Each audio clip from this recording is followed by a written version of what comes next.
أشهد أن لا إله إلا الله وحده لا شريك له وأشهد أن محمدا عبده ورسوله أما بعد فأعوذ بالله من الشيطان الرجيم بسم الله الرحمن الرحيم الحمد لله رب العالمين الرحمن الرحيم مالك يوم الدين إياك نعبد وإياك نستعين اهدنا الصراط المستقيم صراط الذين أنعمت عليهم غير المغضوب عليهم ولا الضالين. Sot do të përmend disa njerëz që kanë ndruar jetë ditët e fundit. Secili prej tyre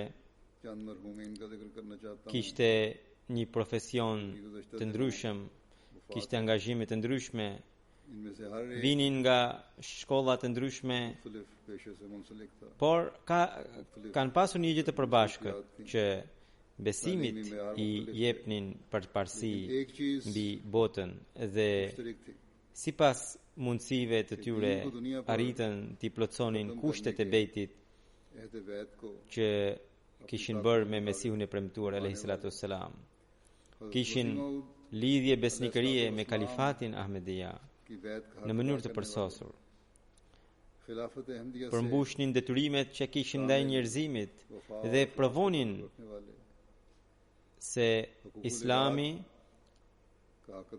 mësimet e bukura të Islamit, për të cilat Allahu i Madhërisëm ka dërguar shërbëtorin e profetit Muhammed sallallahu alaihi wasallam, ata i paraqisnin në mënyrë praktike.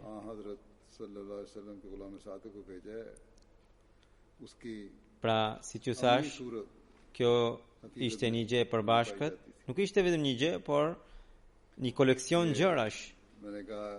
Duke dëgjuar ngjarjet e tyre, bindemi që edhe në këtë kohë, pra në këtë kohë, Hazret Mesihu i premtuar alayhi salatu wassalam,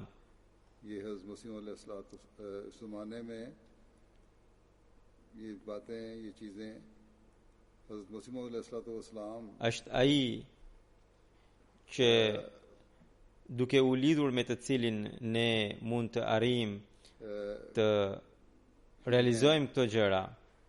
Ne mund të arrijmë të krijojmë lidhje të ngushtë me krijuesin dhe gjithashtu do të arrijmë të përmbushim detyrimet që kemi ndaj njerëzimit dhe gjithashtu fitojmë besimin e palëkundur në Zotin e gjallë dhe fitojmë durimin për të jetuar në përputhje me pëlqimin e Zotit. Të ndjerët që do të përmend sot, njëri prej tyre është një misionari jon, Zulfikari Ahmed Damank sahibi, ishte misionar i Indonezisë i cili ndroi jetë më 21 prill në moshën 42 vjeçare. Inna lillahi wa inna ilaihi rajiun. I ndjeri lindi më 24 maj 1978 në Samatrën Veriore. Babai i tij ishte Shehrol Damanik, gjyshi i tij ishte Shahnur Damanik. Në fisin e të ndjerit, Ahmediati erdhi përmes gjyshit të tij, i cili në vitin 1944 bëri bejt përmes dietarit Zeni Dahlan. I ndjeri pra Zulfikar Sahibi nga 1997 deri në vitin 2002 kreu studimet e tij të teologjisë në Xhamia Ahmadiyya Indonezia. Në atë kohë mësimet ishin të pakta. Ai më pas shërbeu për 18 vjet në Indonezi në vende të ndryshme si misionar i xhamatit dhe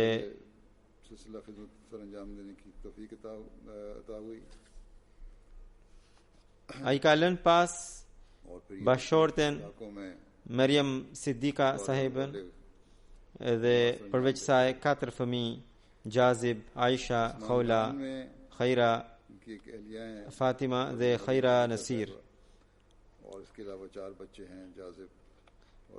e cila është 15 vjeçe, djali është 15 vjeç dhe vajzat janë më të vogla. E të gjitha këto janë edhe në skemën e Vakfenau, pra të dedikuar përpara lindjes. Misionari ynë nga atje thot për të që Zulfikar Sahibi ishte një misionar i palodhur. Kudo që caktohe, ishte i pari që krijonte kontakte me njerëz të rinj dhe punën e tabligut, pra të davas, të përhapjes së mesazhit e bënte me mjeshtri, me gjithkënd fliste me butësi, gjithnjë ishte i buzëqeshur, asnjëherë nuk bëri ndonjë kërkesë, gjithmonë përpiqe të plotësonte nevojat përmes lutjeve. Kjo është një prej vetive të njerëzve që janë të dedikuar, që kur kanë nevojë për ndonjë gjë, le t'i kërkojnë Zotit të Madhërisëm. Kjo është një gjë shumë e rëndësishme që çdo i dedikuar ose çdo dedikuesi i jetës duhet ta ketë parasysh. I ndjeri me bekimin e Zotit ishte ndër ata misionar të cilët patën mundësi të sillin njerëz me shumicë në xhamatin ton. Ai kishte ardhur edhe këtu në 2018 në gjelsen e Anglisë, në fushën e veprimit. Ai gjithmonë hynte me një planifikim edhe për këtë arsye edhe kishte edhe sukses.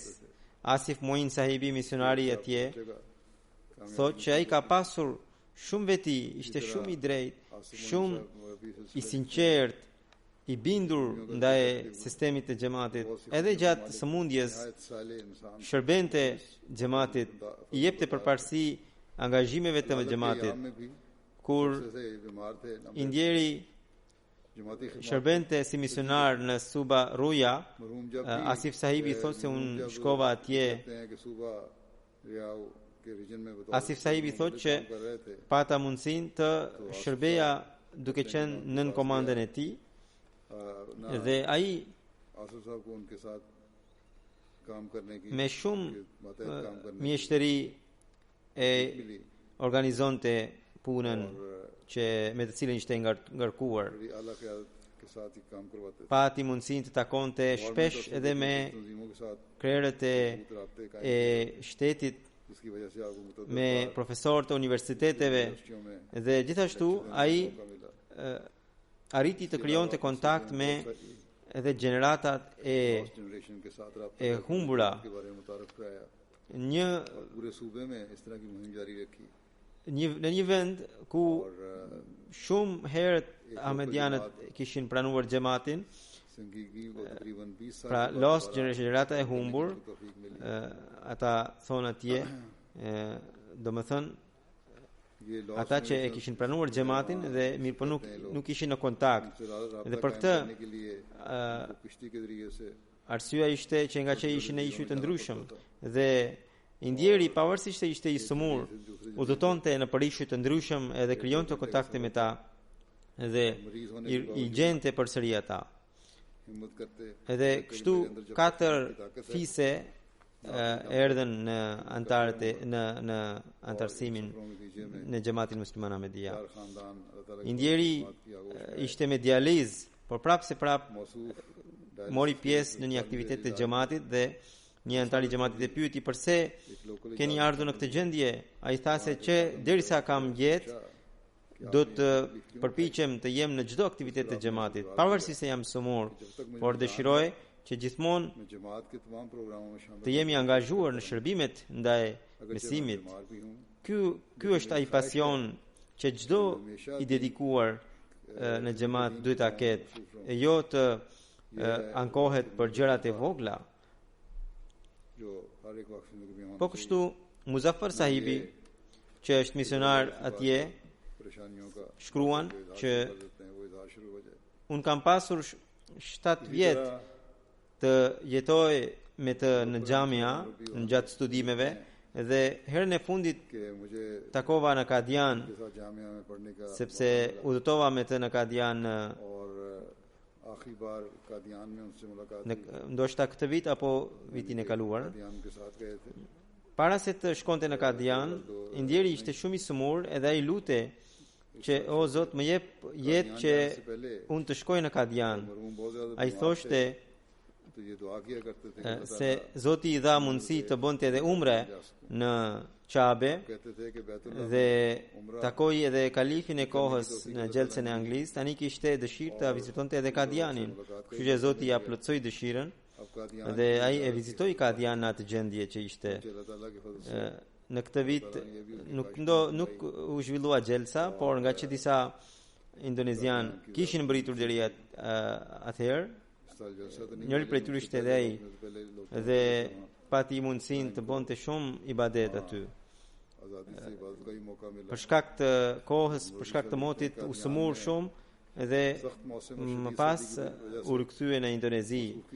Pavarësisht pra nga situata kaq e brisht dhe nga ana shëndetësore, ai mori guximin të merrte pjesë në xhelse salanën e Kadianit. Personi që shkruan thotë që unë e çoja në karrocë nga Baitud Dua në Masjid e Mubarak edhe në vendet e tjera të Kadianit. Indjeri ishte shumë punëtor, pavarësisht nga sëmundja, asnjëherë nuk dorëzohej. Çdo punë që i jepe nga xhamati e kryente me shumë pasion, pavarësisht se ishte pra i moshuar në kuptimin që kishte vite shërbimi, prapë se prapë nuk nguronte të merrte këshill nga të vegjëlit. Njëherë pati përmirësim edhe me njëherë pas atij përmirësimi udhëtoi një rrugë të gjatë për të marrë pjesë në ijtiman e Khudamul Ahmadiyya. Basu Sahibi shkruan që në 3 vitet e fundit, kur unë isha caktuar si misionar in charge dhe për këtë arsye pata kontakt me misionar të ndryshëm për tabligun, kam vërejtur që indjeri ishte shumë i shkathët në hartimin e programeve të tabligut edhe në kryerjen e tyre deri në fund. Dhe gjithmonë më thoshte mua që ne duhet të updatojmë numrin e antarëve të rinj në xhamat në mënyrë që ata që po bëjnë tablig të kenë nxitje, të inkurajohen. Kështu duhet vepruar, Hazuri thot, kështu duhet vepruar, sepse inkurajimi gjithashtu është pjesë e punës. Sarmat Sahibi, që është misionar tjetër, ai shkruan që për të kryer punët e tabligut ai kishte pasion të veçantë.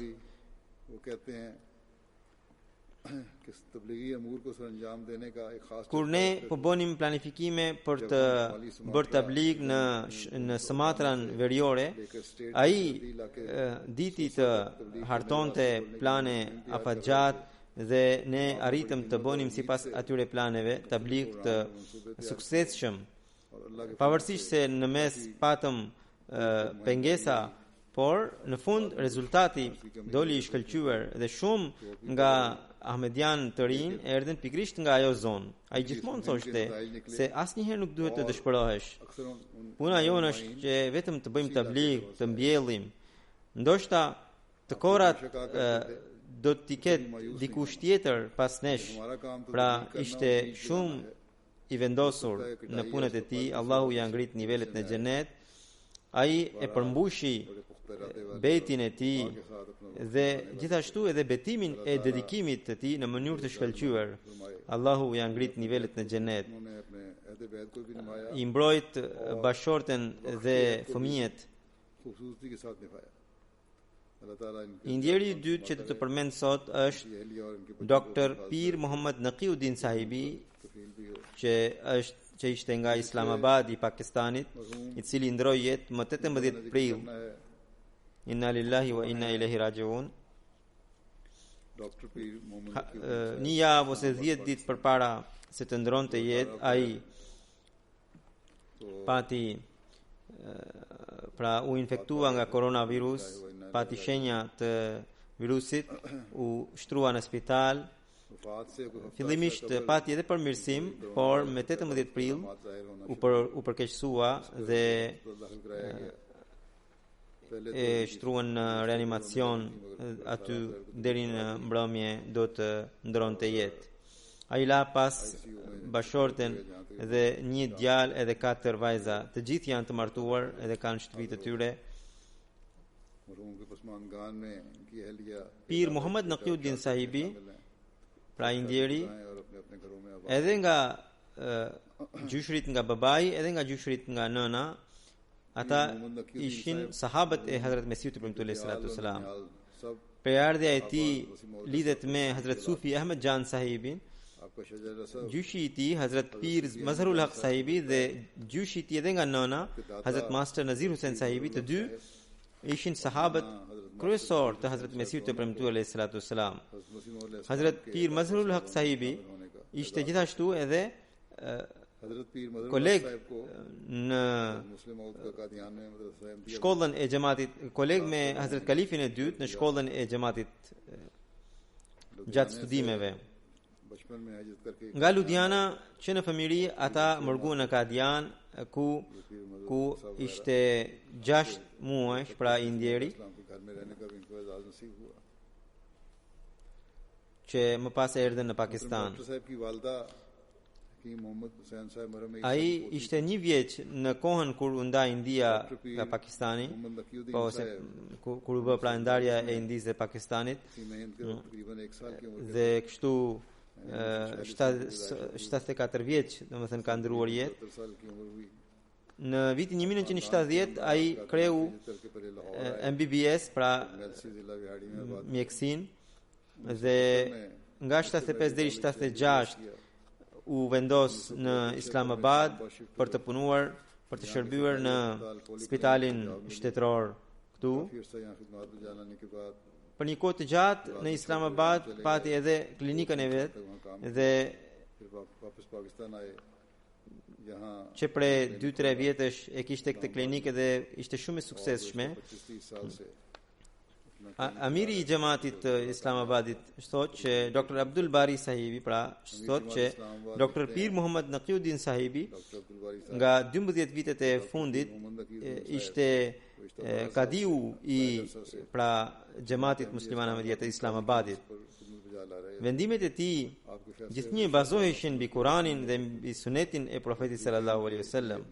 Ishte shumë i shoqërueshëm, i dashur, takonte gjithkënd me buzëqeshje. Me profesion ishte mjek dhe për këtë arsye natë e ditë rinte në shërbim të njerëzimit, të varfrit e xhamatit edhe të sëmurët e varfër të xhamatit, gjithnjë e kishin derën e tij të hapur dhe shpesh i mjekonte pa marr asnjë pagesë. Ishte një njeri dobiprurës për shumë njerëz. Kontaktet e tij ishin shumë të gjera. Zoti i Madhrishëm i kishte edhe dhuntin e të folurit, elokuencën. nuk linte asnjë mundësi pa e shfrytzuar për t'i përçuar mesazh njerëzimit. Dr. Sahibi ka treguar, pra Amir Sahibi, që kur në 1970 kur kreu studimet e mjekësisë edhe ai thot shkova te gjyshi im Hazrat Pir Mazharul Haq Sahibi për të thënë që unë jam i pari në fisin tim që jam bërë mjek. Ai tha, ndër të tjera më këshilloi që përveç se do t'i japësh mjekim ilaçe të sëmurëve, duhet edhe t'i lutesh Zotit për ta. Sepse Mesiu premtuar Islam thoshte që mjeku që mbështetet vetëm tek mjekimi i tij edhe nuk lutet për të sëmurët e vet, konsumon pra një lloj shirku, bën një lloj shirku, sepse beson vetëm në mjekimin e tij duke harruar Zotin. Ai thotë që pra Dr. Sahibi i ndjer thotë që unë kam 50 vjet që mjekoj të sëmurët edhe jo vetëm që i mjekoj, por çdo ditë lutem për ta, çdo ditë fal 2 nafil për të sëmurët e mi që Zoti u dhënë shërim. Pra ishte kjo deklarata e të ndjerit. Kjo duhet të jetë metoda e çdo mjeku të ahmedian, që jo vetëm të kufizohe me mjekimin, por edhe të lutet për ta. Dhe në qoftë se do të arrin të falë edhe 2 nafil, akoma më mirë. Bashortja Osman Aqi Sahiba thot, buri im ishte njëri shumë i sinqert dhe tabligun e bënte deri në marzi. Pra e kishte me pasion tabligun. Bëri shumë njerëz antar të xhamatit dhe i bindi ata. Shumë njerëz të tjerë i bindi, të cilët nga frika nuk e pranuan xhamatin, por ishin bindur në vërtetësinë e xhamatit.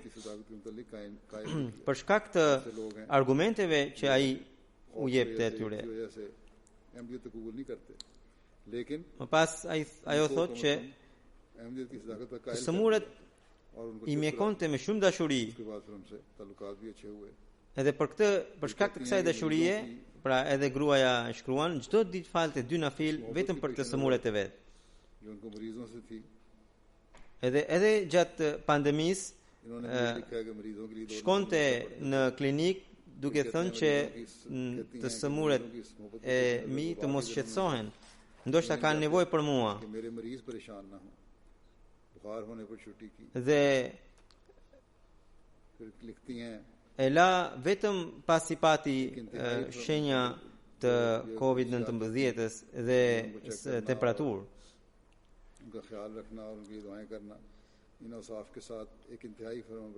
Gruaja e tij shkruan që ai kishte lidhje të ngushtë, lidhje të gjallë me Zotin e Madhrishëm. Lutej shumë. Ajo thotë që një nga vajzat tona pasi u martua për vite me radhë nuk pati fëmijë. Edhe i ndjeri lutej shumë për të. Një natë ne ishim në shtëpinë e saj, në mëngjes, në kohën e tahajjudit, kur shkoi në banjo edhe mori abdes, e më pas erdhi, edhe kur erdhi në dhomë, papritmas u përkul. Dhe unë e pyeta pse bëri një gjë të tillë. Edhe ai më tha mua më pas që pra ishte një përjetim keq. Më tha që po këtu ishte një fëmijë që po binte edhe thjesht u përkula takapja. Dhe pas kësaj ngjarje me bekimin e Zotit, ajo vajza jon për të cilën mjekët thoshin se nuk do të kishte më fëmijë, pati fëmijë, edhe Zoti i dhënë jetë të gjatë fëmijës.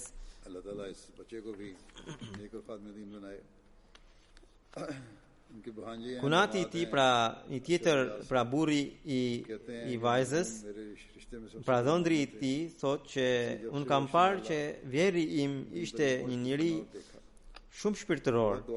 Në çdo vështirësi Zoti i Madhërisëm e kishte përpara. Për çdo çështje edhe ne kur ne shikonim në një vështirësi, njeriu i parë që në vinte në mendje për t'u këshilluar ishte pikërisht Indjeri. Ai thotë që Indjeri ka edhe një keshf tjetër që ndoshta mund të di edhe dikush tjetër, e cila lidhet me MTN, me kanalin e xhamatit. Në vitin 2010, në përgjithësi, sidomos në Pakistan, nuk e kishim kaq të përhapur telefonat inteligjent, pra smartphone. Unë po e dëgjoja të Ndjerin dhe ai më tha se para pak kohe pa këtë vizion, këtë kesh që bëhet një thirrje se pra thirrja e ezanit, edhe disa njerëz nxjerrin diçka nga xhepi i tyre dhe vendosin kufje në vesh dhe aty thuhet që ata po dëgjojnë hutben e kalifit të kohës. Dhe ja shiko, sot po dëgjojmë pikërisht hutben e kalifit të kohës live përmes këtij aparati, për që quhet telefon. Ai thotë që lidhja e tij me Sufi Ahmed Jan Sahibin e quante jo vetëm për nder për veten e tij dhe për gjithë fisin e tij, por gjithashtu thoshte se nuk mjafton vetëm të kemi lidhje me një fis të madh ose të nderuar, por edhe vetë ne duhet të ndjekim mësimet e njerëzve të lartë. Çdo herë të gjithë më kanë shkruar që kishte pasion të madh për të bërë tabligh. Nuk mund t'i përmend, nuk mund t'i të lexoj të gjithë ato. Në Gjelsa Salana i ftonte të tjerët në shtëpinë e tij dhe më pas përgatiste, gatuante ushqime nga më të ndryshmet për ta dhe kështu hapte rrugë për të bërë muhabet, për të bërë tabligh për xhamatin. Edhe kur shpërtheu pandemia, Indjeri nuk pushoi të shkonte në klinik, i kam thënë disa herë në telefon, dhe ai nuk tërhiqe dhe thoshte nëse mjekët do të mbeten në shtëpi, kush do t'i mjekojë nëpër spitalet në këtë kohë kur kanë nevojë njerëzit. Gjithmonë thoshte se ne jemi vetëm për shërbimin, pra jetojmë për shërbimin, për të shërbyer njerëzimit dhe nuk jetojmë për të fituar lek. Një vajzë e tij, Aisha Nuruddin, shkruan: babai im ishte shumë i dhemshur, lutej shumë, besimtar i madh, dhe në çdo çështje Allahut i drejtohe dhe edhe për këtë na jepte porosi. Ajo thotë që kur për ndonjë gjë ne i kërkonim që të lutej, ai thoshte lutuni edhe ju edhe unë do të lutem. E më pas nganjëherë thoshte unë kam parë një ëndër të tillë, pra kështu ma tregoi Zoti. Me profesionin e tij, mira njerëz i mjekoj falas, edhe në qoftë se pra të varfrit jepnin në një pagesë, merrte një pagesë simbolike. Ajo thot, vajza thot që babai im ishte një Kur'an që lëvizte, sepse në çdo çështje na jepte ajete të Kur'anit me gjithë përkthimet e tyre, dhe pastaj me kalifatin ishte kaq shumë i dashuruar saqë kur filloi kanali i xhamatit dhe hutbja e huzurit filloi të, thot shkruan ajo, të transmetohej live, ai organizonte një orë përpara të sillte njerëz të ndryshëm jo ahmedian që edhe ata të ndiqnin. U tregonte gjithë Gjelsa Salanën dhe aktivitetin e bejtit, edhe më pas organizonte edhe drek ose darkë për ta në shtëpi, se duke thënë se edhe këta janë mysafirët e Hazrat Mesihut të premtuar alayhis salam. Vajza e tij Varda shkruan që nga fëmijëria na porositi të falim namazet, të lexonim, të studionim Kuranin, të jepnim çandat, pra kontributet, dhe asnjëherë nuk u merakos për çështjet e kësaj bote. Çdo herë na tha që jo çdo dëshirë mund të plotësohet, prandaj gjithmonë të keni lidhje të fortë me Zotin. Dhëndri tjetër i tij Abdul Qudus sahibi thotë që pavarësisht se unë kisha lidhje dhëndër dhe vjerë me të, por kishim miqësi kaq të ngushtë sa që e shikoja si babain tim, gjithmonë rria me dëshirë të atakoja sepse mësoja çdo herë në një ajet të Kuranit, në një këndvështrim të ri.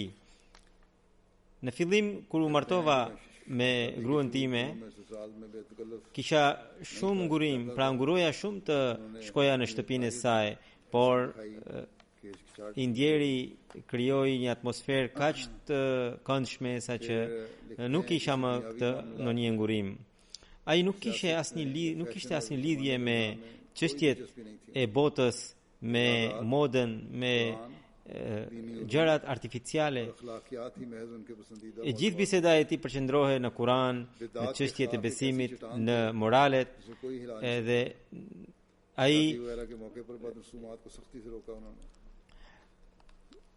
ai largonte edhe risit në fe, duke thënë që duhet të bazohemi tek rënjet e fesë.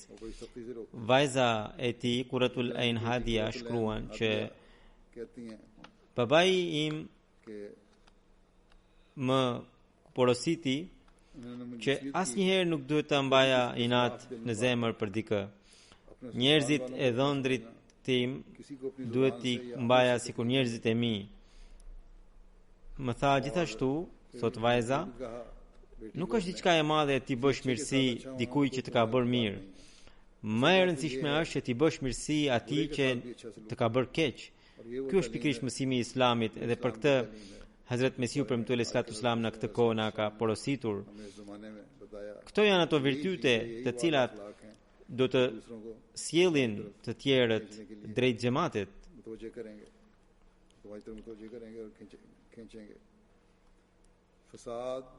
Ajo thot që Kurani famëlar thot që çrregullimi është më keq se vrasja, prandaj na porosiste, thot vajza, që gjithnjë të rinim me zemër të pastër. Këto këshilla prindërit duhet t'i bëjnë fëmijëve të vet në mënyrë që të kemi një shoqëri të këndshme. Djali i tij Pir Muhyiddin sahibi thotë që një herë kam parë në ëndër që Hazrat Kalifi i 4 i Mesiut premtuar erdhi në shtëpinë tonë edhe po bën komentimin e Kuranit, dhe edhe unë jam aty, mu drejtua mua, më tha që kjo nuk është shtëpi, por është pragu, dhe mos e lër këtë prag asnjëherë. Dhe duke mu drejtuar më tha, babai yt është një prej evlijave të Allahut. Edhe më tha, pastaj të jesh i bindur, babai yt është një prej evlijave të Allahut. I ndjeri kishte dëmshuri ndaj të varfërve. Shumë njerëz, shumë fise kishte marrë përsipër t'i mjekonte pa asnjë shpërblim. 50% të sëmurve që vinin i mjekonte falas. Abdus Samad sahibi, një dhëndër tjetër i të ndjerit, thotë që ai ishte i dashuruar me Kuranin famëlar. Çdo herë kur linte në një çështje e paraqiste ajetin e Kuranit me gjithë përkthimin, kur dikush thoshte që kur dikush i kërkonte më tregon një shenjë të Mirza Ghulam Ahmedit, ai thoshte se unë jam shenja e tij. Pra ishte një ahmedian i përsosur. Pritshmërinë që ka pasur Hazrat Mesiu premtuar sallallahu alaihi wasallam nga xhamati i tij, ai e përmbledhte atë. Në personalitetin e tij ishte që kushdo që e takonte krijonte afrimitet me mirësitë, me Zotin. Pra, kjo është vetia e një njeriu, një besimtari. Ai nuk tha vetëm që unë jam shenjë, por provonte me argumente të bindshme, pra me argumente bindse, vërtetësinë e Mesiut të premtuar alayhi salatu wasalam. Që duke qenë një ahmedian, ai edhe me fjalë edhe me vepra të ishte shenjë e vërtetësisë së Hazrat Mesiut të premtuar Islam. Ky është ai kriter që çdo ahmedian duhet ta ketë në vend që të kërkojnë shenjat e kaluara, vetë të bëhen shenjë aktuale. Abdur Rauf sahibi, naib amiri Islamabadit, thotë që shumë njerëz më kanë thënë që ne nuk njohim ndonjë mjek tjetër, si të bëjmë tani, ku do të shkojmë? Shumë njerëz të varfër të xhamatit asnjëherë nuk kanë shkuar te ndonjë mjek tjetër, gjithnjë kanë ardhur tek Indieri. Edhe ata tani janë të shqetësuar se ku do të shkojnë. Shumë njerëz edhe jo ahmedian thonë që ne për ne ai ishte si njëri pra i shtëpisë son, edhe këshilloheshim me të. Edhe ata pra janë të shqetësuar, pra njerëz që nuk janë ahmedian. Doktor Sahibi Indieri shkonte te ta dhe u azgjidhte problemet, sepse jetonte atje ku jetonte, domethënë prej 40 vitesh. Më përpara vinin njerëzit që vinin për të mjekuar, tani vinin fëmijët e tyre. Pra Doktor Sahibi ka treguar, thot Amir Sahibi, që ngjarje të ndryshme të shumë njerëzve, të cilët e kishin si parim në shtëpinë e tyre, që kur kishin ndonjë mosmarrveshje, vinin te Doktor Sahibi dhe këshilloheshin prej tij. Ai Amir Sahibi thotë që vitin e kaluar në 2019, ditën e xumas, më erdhi Indieri edhe më tha, dua t'ju them diçka që di vetëm gruaja ime. Para 4 ditësh pash në ëndër që është një fushë e madhe ku janë të shpërndar njerëzit të vdekur, pra të rënë. Edhe unë shqetësohem pse nuk jam dëshmor i këtij grupi. Hazrat Mesiu premtuar alayhi salatu wasalam bën një thirrje që ai që ka 5 plag edhe ai do të konsiderohet dëshmor. Më pas që unë kisha 3-4 plagë dhe nuk plotësoheshin 5, edhe kur u zgjova u shqetësova shumë dhe më shkoi mendja që kam qenë i dobët në dhënien e kontributeve financiare, dhe prandaj erdha te ju dhe kam bërë shumë istighfar dhe kam sjell çandan time, sepse kur kam bërë llogari me të vërtetë më dilte mangut. Dhe për këtë arsye sot kam sjell 100,000 rupi si çandat dhe jam shumë i shqetësuar dhe vazhdimisht po bëj istighfar për shkak të kësaj ëndre. Nipi i tij Azizur Rahman Sahibi, i cili është djali i Mujibur Rahman Sahib, avokatit, thotë që kam dëgjuar shumë ngjarje të tij. Ishte një njeri jashtëzakonshëm edhe në situata shumë të vështira, studioi edhe arriti të bëhej mjek. Ata ishin në një gjendje që nuk kishin para për të bler letëra, dhe nga ajo gjendje arriti të studionte mjekësinë edhe u bë mjek. Kur në fshatin e tyre nuk kishte një mësues të matematikës, ai shkonte në një fshat tjetër për të mësuar matematikën. Një tjetër ngjarje se sa i përpikt ishte në namaz, thotë që një herë ai dhe motra e tij, kur ishin të vegjël, e harruan të falnin namazin e yatsis, edhe ranë në gjumë. Kur nana i pyeti, a i falet namazin? Ato thanë në gjumë, po, i falem. Në mesnat, nana përsëri erdhi dhe po qante. Doktor Sahibi vete tregon këtë ngjarje, dhe më tha mua, thot, që më ke gënyer se e ke falur namazin, ndërkohë Zoti më ka thënë me kesh që nuk e ke falur namazin. Nga ajo ditë e sot, thot Doktor Sahibi, nuk kemi lënë ndonjë namaz pa falur. Pra ishte ky shqetësimi i nënës që a kanë falur namazin fëmijët e saj apo jo. Edhe kur u lut me sinqeritet të plot, Allahu i Madhrishëm ja tregoi edhe të vërtetën. E më pas ashtu i edukoi ajo fëmijët e vet, i zgjoi dhe u ka treguar ngjarjen se si Zoti i Madhrishëm ja ka treguar. Kjo la një mbres kaq të thellë te këta fëmijë saqë ata kur në jetën e tyre nuk lanë namazin pa falur. Shpesh nëna e ti tregonte ngjarje të ndryshme nga Mesiu premtuar alayhi salatu wassalam.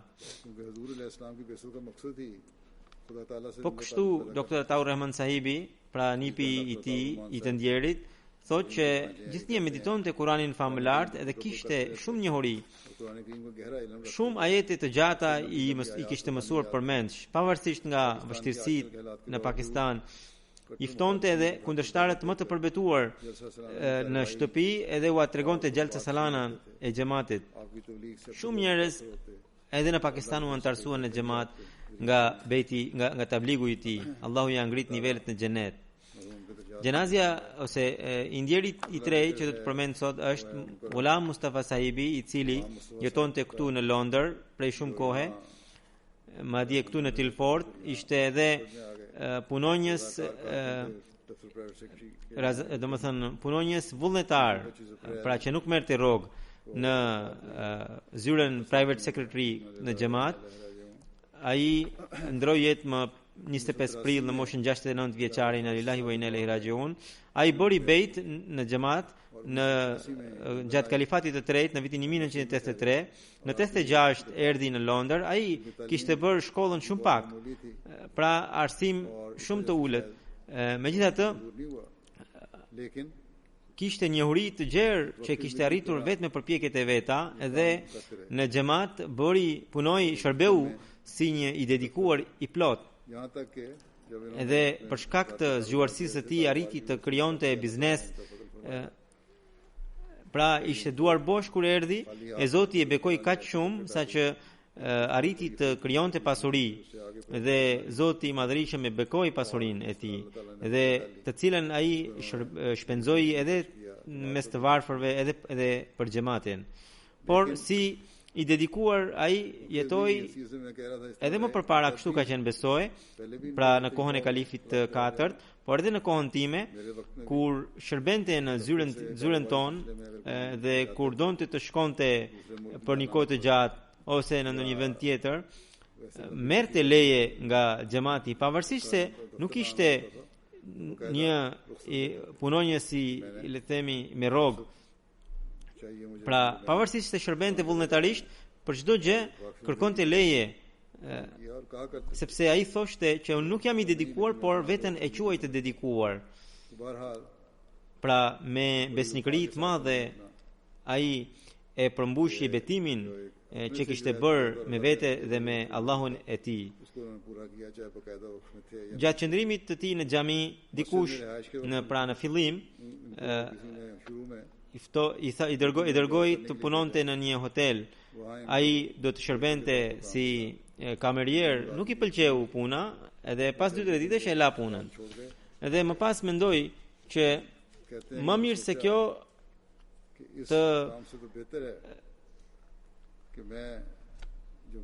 të shërbej në kuzhinën e Mesiut premtuar sallallahu alaihi wasallam, duke larë enët e kuzhinës, edhe filloi të shërbente në xhamat. Më pas shërbeu edhe në hifazet e khas, pra në xhamat. Në vitin 1993, Hazrat Kalifi i katërt, radhiyallahu an, rahimahullahu alayhi, nga ajo kohë filloi të shërbente në zyrën PS Office, pra në sekretarin personal të huzurit, dhe deri në fund të jetës së tij aty qëndroi. Ai la pas bashorten dhe 2 vajza edhe një djalë. Bashortja Mahmuda Mustafa Saheba thotë që ne kemi jetuar bashk 44 vjet, edhe unë mund të dëshmoj me bindje të plot, çdo hap i tij ishte në drejtim të Zotit. Ishte shumë besnik dhe shok shumë i mirë dhe vetmohues. trim dhe flijohe për kalifatin. Thoshte që kur bëra bejt në Pakistan, u zotova që gjithnjë do të përpiqesha të rija afër kalifatit. Ai nuk ishte në atë kohë mjetet financiare, por me bekimin e Zotit ai arriti ta plotësonte betimin e tij. Allahu i Madhërisht gjithashtu e ndihmoi. Kishte dëshirë të zjarë të kontribonte financiarisht në xhamat. Mbaj mend kur më lindi djalë, i thash, mendova të jap gjysmën e floririt tim xhamatit. Më tha, pse gjysmën? Jepi gjithën. Thoshte, pra gruaja e tij thotë që fillimisht kur u bë thirrje që të ndërtonim xhami në Afrikë, ndërkohë ne nuk kishim shtëpi, para që kursente jepte për ndërtimin e xhamive. Shumë herë mendonte kur vinte çështja për të shpenzuar për veten e tij, por për të tjerët nuk mendonte fare, nuk kursehe.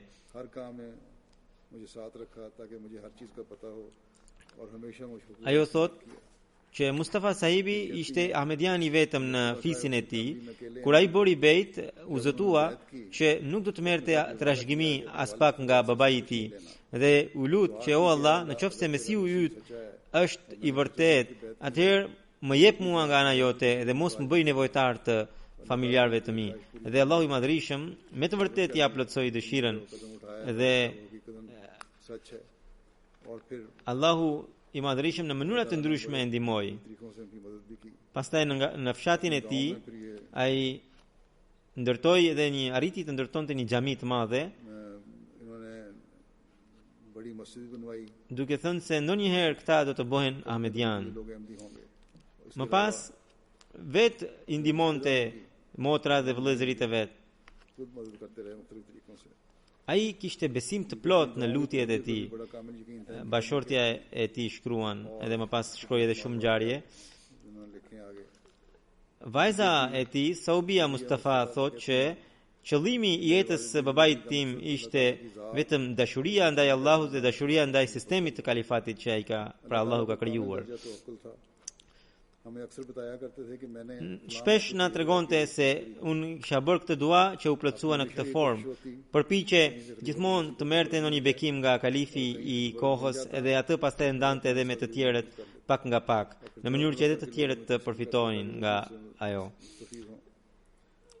Bekimet i mbante në shtëpi me qëllim që t'u jepte edhe mysafirëve që vinin në shtëpinë e tij, sidomos në kohën e xhelsës. Shumë njerëz më kanë thënë, thot vajza, që na duket sikur ne jemi bërë jetim nga vdekja e Mustafa sahibit. Kur ishim në Londër, thot ajo, edhe u vendosëm nga Tooting në Grayson Hall, babai përpiqe që të kishte sa më parë në një shtëpi të madhe në mënyrë që të shërbente mysafirëve të Mesiut të premtuar sallallahu alaihi wasallam siç duhej.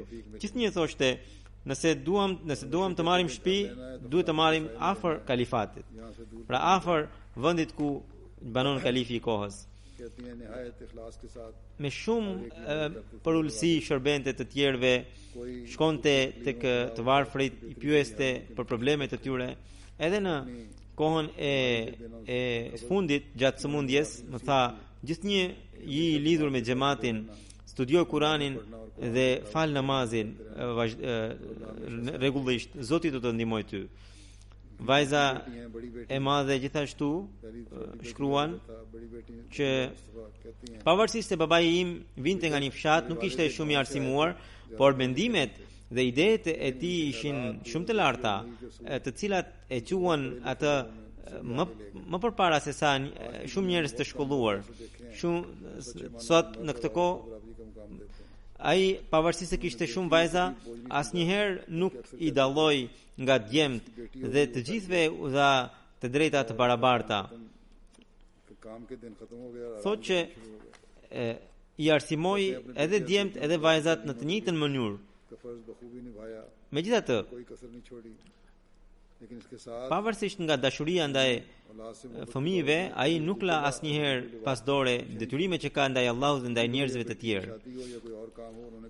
Besonte në Zot deri në maksimum, saqë mbështete vetëm tek ai. I vetmi shqetësim që kishte që të mos kishte ndonjë zemrim prej Zotit për shkak të dobësisë në adhurim. Babai, djali i tij Sarfaraz Mahmudi thotë që kur ishim në Tuting, vazhdimisht rregullisht shkonte në xhamin Fazl për të falur namazet dhe e bonte të besueshme faktin që ne duhet të falim namazin rregullisht dhe ai vazhdimisht thoshte ne mund t'i kërkonim Zotit çdo gjë që donim përmes namazit dhe përmes durimit. Djali thotë që deri në moshën 15 vjeçare ai më merrte gjithmonë me vete për namazin e sabahut. Ishin lutjet e tij që ne sot kemi kaq shumë bereqet dhe kur kthehe nga xhamia, nga namazi i sabahut, bënte pra kontrollonte se kush e kishte falur sabahun ose un pra a kam shkuar në xhami apo jo. E kur tregohesha i ngathët, më thoshte, në qoftë se do të tregohesh i pabes me Zotin, ti veten e sjell humbje, e askujt tjetër jo. Zotin nuk e dëmton as pak. Kur po e qonim në spital, kishte frymarrje shumë të shpejt, prapse prap e falte namazin duke ulur ose duke shtrirë. E kur po zbrisnim nga shkallët, thoshte, vazhdimisht na porosiste, mos e lini namazin pa falur. Falni namazin me xhamat në shtëpi. Nga që kishte shtëpi të madhe, 40 veta i mbante në shtëpi për si mysafir të Mesiut të premtuar alayhi salatu wasalam. Po edhe në atë shtëpi kur ishim të vegjël, kur i kishim shtëpi të vogël, i mbante 20-25 mysafir. Edhe unë pyeta, si arrin ti menaxhosh gjithë këta? Edhe ai më tha mua, Hazuri thot, ai më tha mua që ne kalojmë disi, përpiqemi që mysafirëve t'u japim gjithçka. Gjithmonë thoshte që besimi duhet t'i japim përparësi mbi botën, por thoshte pra fëmijëve të vet u thoshte se kjo nuk është çështje e lehtë, por duhet të përpiqeni për këtë. U tha kështu pra fëmijëve të vet. Edhe gjithashtu tha se gjithçka që kemi është amaneti i xhamatit të Allahut, e prandaj duhet ta shtoni këtë amanet që t'i vini në ndihmë xhamatit dhe i porosisti fëmijë gjithashtu që ditën e parë t'i japnin kontributet financiare. Dhe thoshte mos mendoni që xhamati ka nevojë për kontributet tona, por ne do të jemi ata që do të tërheqim bekimet e Zotit duke dhënë kontribute. Në fund të jetës së tij kur ai ishte në ventilator, pra në reanimacion, fjalët e fundit që më tha mua ishte Sarfaraz, pra djalit të tij, Sarfaraz, thuaj unë e di që kam disa detyrime, shko në shtëpi, në zyrë, kontrollo dosjen time edhe paguaj kontributet e mia që nuk kam paguar. Dhe një tjetër familjar i tij thotë që i ndjeri gjithnjë ka mbajtur lidhjet farefisnore me shumë besnikëri. Dhëndri i tij Bilal Sahibi thotë që Mustafa Sahibi i kishte mësuar përmend shumë lutje të ndryshme pra të Kuranit dhe të Profetit sallallahu alaihi wasallam, sillte citate nga Mesiu premtuar sallallahu alaihi wasallam, i fotokopionte, u shpërndante, na jepte neve dhe na thoshte edhe ju lexojeni këtë dhe mësojeni. Dhe fotografonte me telefonin dhe pastaj u shpërndante edhe motrave dhe vëllezërve të vet dhe i merrte në telefon se i kishin lexuar apo jo. Ishte shumë mikpritës. Edhe në ditë zakonshme, çdo ditë kishte ndonjë mysafir te ai, ndërsa në xhelsa 24 orë mysafirët ishin plot në shtëpinë e tij. Të gjithëve u thoshte, nuk keni nevojë të më pyesni, kujtoni sikur është shtëpia juaj edhe hajdeni, thoshte. Bujrum. Mysafirët e Mesiut premtues Islam I respektonte jashtëzakonisht shumë, duke u thënë se dyert e tij ishin të hapura për të. Kur dikush vinte një herë, një vit e qëndronte në shtëpi, edhe nuk vinte në vitin tjetër, e merrte në telefon ose mendonte se ndoshta nuk kam bërë mikpritje siç duhet, edhe prandaj nuk ka ardhur këtë vit. Edhe merrte në telefon e pyeste mos ka pasur vështirësi vitin e kaluar. Punët e tij kishte menaxhuar në atë formë saqë gjatë namazit rinte hazër për të shkuar në xhami. I tjetër, pra konati I tij thotë që ai kishte me 3 gjëra, kishte dashuri të madhe, një adhurim, me një tjetër me kalifatin dhe një tjetër me mikpritjen. Aslam Khalid Sahibi është një punonjës I xhamatit, ai thotë që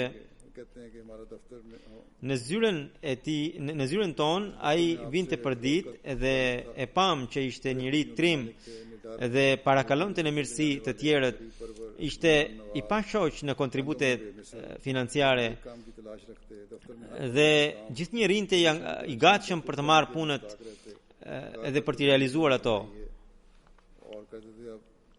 Edhe gëzohe kur të tjerët realizonin punët përpara tij.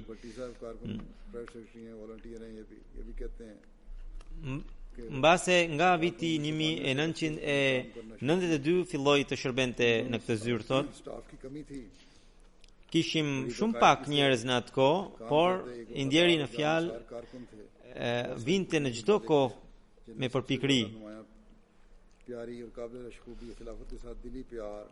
Të gjithë më kanë shkruar që kishte lidhje besnikërie shumë të lartë me kalifatin edhe tregohe që jeti I bindur ndaj porosive të xhamatit, ndaj sistemit të xhamatit. Dr. Tariq Bajwa Sahibi thotë që unë kisha si shok të ndjerin nga viti 1980 ose 81. Pra nga ajo kohë kur ai e pranoi xhamatin deri në vdekje e kam parë nga afër. Kishte veti të mëdha, ishte I dashuruar me kalifatin. Kur erdhi në Sind, filloi të jetonte tek një afërm I largët, sepse pati probleme me familjarët e tij, arriti të shpëtonte edhe jetoi në Sind. Dhe aty për 3 vjet unë e kam pasur në ndikim në tabligh dhe vinte në xhamin e xhamatit, këndonte ezanin, pa u bërë Ahmedian akoma. Më në fund pa një ëndër edhe më pas me njëherë bëri bejt.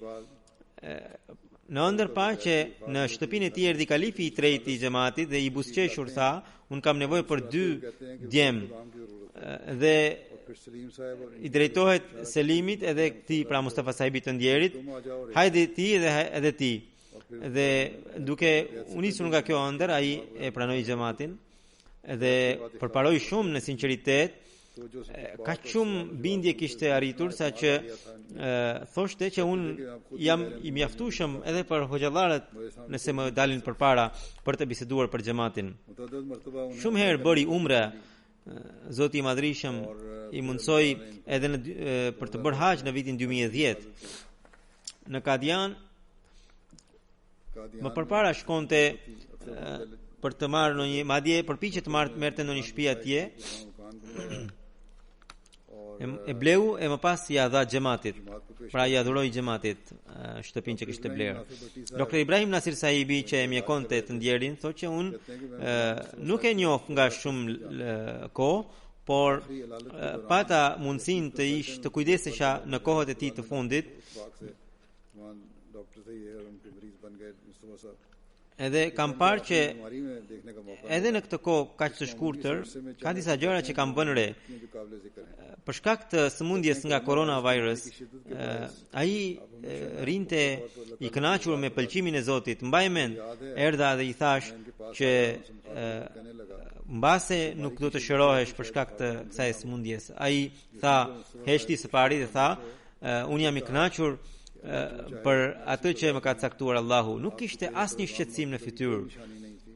Edhe shembulli I dytë, mjeku në fjalë thotë që më ndikoi shumë ishte dashuria e tij me kalifatin. Nga Pra për shkak të se sëmundja ishte rënduar shumë, ne shpesh i vendosnim oksigjen dhe gjë që e shqetëson nganjëherë Sasamurin dhe për shkak të oksigjenit kur ai ndihe shumë i shqetësuar,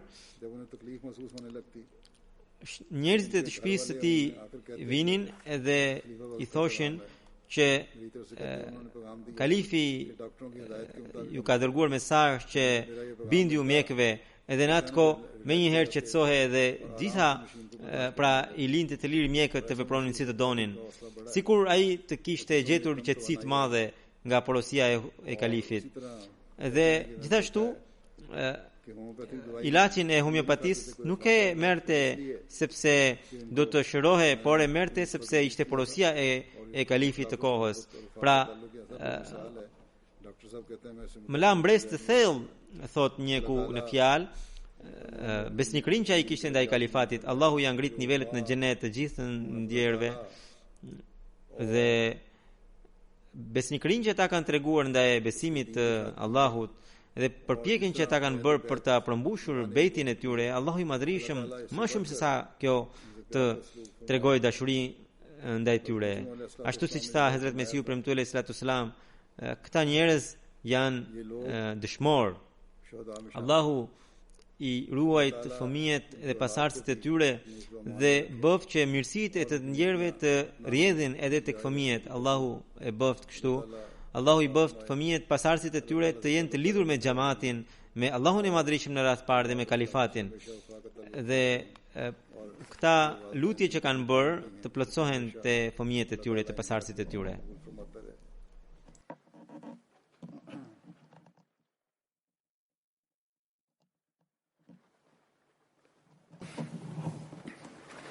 الحمد لله نحمده ونستعينه ونستغفره ونؤمن به ونتوكل عليه ونعوذ بالله من شرور أنفسنا ومن سيئات أعمالنا من يهده الله فلا مضل له ومن يضلل فلا هادي له ونشهد أن لا إله إلا الله ونشهد أن محمدا عبده ورسوله عباد الله رحمكم الله إن الله يأمر بالعدل والإحسان وإيتاء ذي القربى